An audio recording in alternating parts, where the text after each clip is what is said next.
Hi everyone, I am Tapashi and welcome to my channel Pure Biology. Okay. So today's topic, you can see here the survivorship card. Before going to this topic, I just want to say that I already started population ecology and its attributes, and this is one part of that population ecology that is related to population ecology. And before seeing this or understanding this survivorship curve, you first check out my previous video where I already discussed about the population and its density, that means group density, okay, ecological density, and mortality rate and natality rate. Okay, so you first check out that video, and where I totally briefly not explain with the proper explanation. I totally uploaded that video. You first check out that, and after that you follow this one. Clear?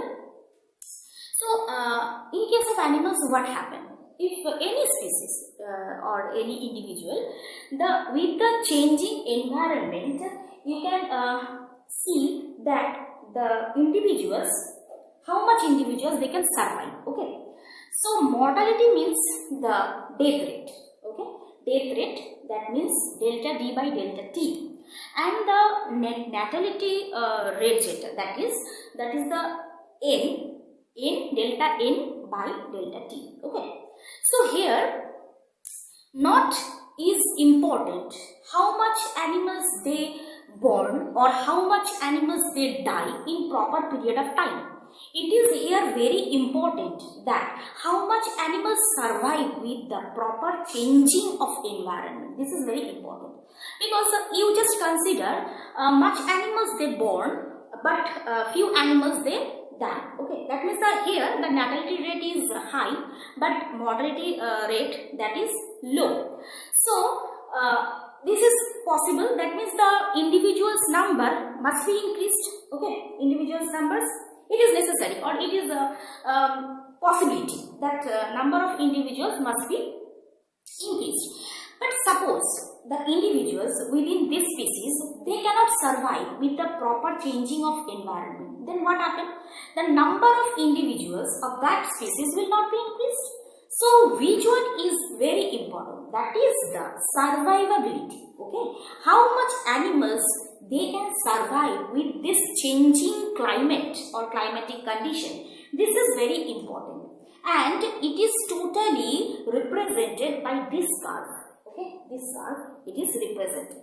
Okay, and this curve is followed not the between lifespan, not between the middle age. It is totally represented from the birth rate to the death rate. That means total lifespan. That is from the birthing situation, you can say, and up to the death. Okay, total lifespan is represented by this graph, and within this lifespan, how much animals they survive or they want to survive, and what is their survivability, that is very important, and that is totally discussed here in this through this curve. Okay, this is called the survivorship curve.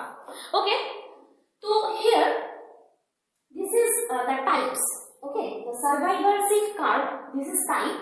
That means the highly convex curve, highly concave curve, diagonal curve, slightly concave and sigmoid curve, and the stair-step curve. Okay. So first you can see that highly convex curve. This is A. Okay. This is A. This one. This one is highly convex curve. Okay. And what is the meaning of this representation, the convex curve? What is the meaning? That means A is the characteristic of such species in which mortality rate is low until near the end of lifespan. Okay. So what is saying here? Their mortality rate is seen actually the end of the lifespan. You think an example, that is man. You can see that above 80 is average, or you can say 70 or 60. So this is the end part of the lifespan, and it is started from 60. age of 60. So this is in that situation, especially in case of man, this type of curve is seen, or the lifespan or their the birth rate to death rate, the lifespan, or how much individual can survive in that situation, it is represented by this curve. Okay, so you can see this curve is convex curve. Okay, this is convex curve, and here the species actually they die at the end of the lifespan. Okay, they die at the end of the lifespan. So mortality rate is low. Here the mortality rate is low, and it is seen at the end of the lifespan. This is the convex curve. The second one is the highly concave curve. This is represented by the C. Okay, and here this curve of such species where the mortality is high during the young stages. Okay, mortality is high during the young stages, and this is example the oyster. So here you can see that the concave type of curve. Okay, concave type of curve. So survivability is not seen here. Okay, in case of man, you can see the survivability is high. Okay, but in case of this one, survivability is low. Why? Because the mortality is high and it is started at the young stages of the individual. Okay, it is started at the young stages of the individuals. Okay, so that means here the survivability of the individuals, that is very low, because they already have died at the young stages. Okay, very few they can survive and they can grow. Okay, next one, number 3, that is diagonal. Diagonal is represented by D. So here it indicates a constant probability of dying. That means its dying stages is seen every period of lifespan. Okay, every period of age, you can say, every period of age in their lifespan. Clear? But it is very rare. It is not seen generally or naturally in the environment, because that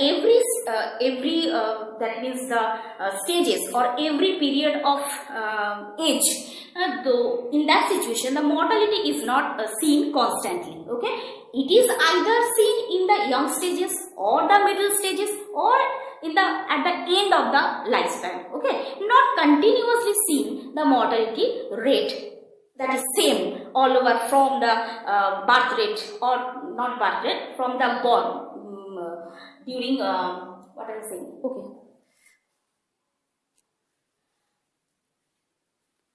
sorry for the disturbance. So what I am explaining, that is the diagonal curve. The constant rate of mortality is not seen in every stages of age in their lifespan. Okay, it is very rare. It is not seen. Next one, the slightly concave sigmoid curve. What is the slightly concave sigmoid curve? And this is represented by this one, this one. This is represented by this one, E.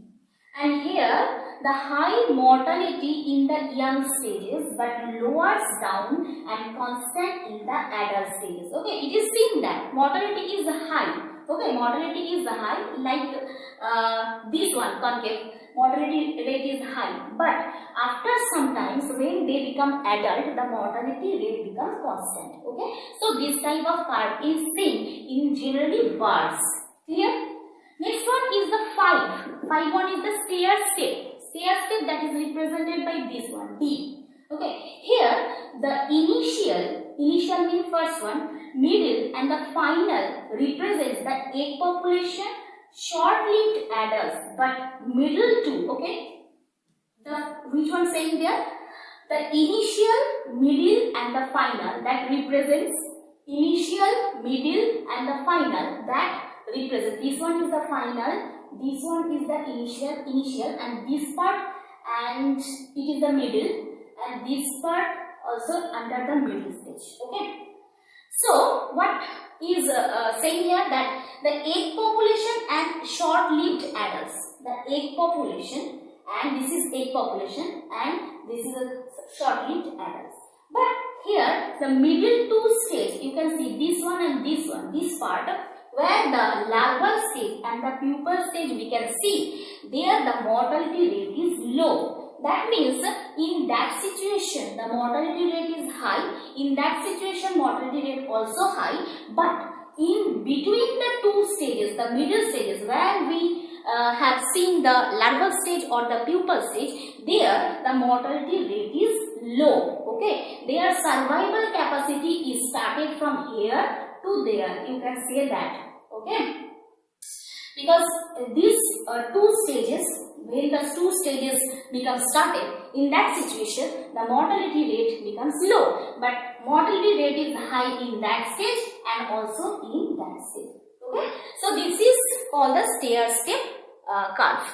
So these are all types of curve that represent that the survivorship capacity of different types of individuals. Okay, this is one kind of examples also seen. Wait 1 second.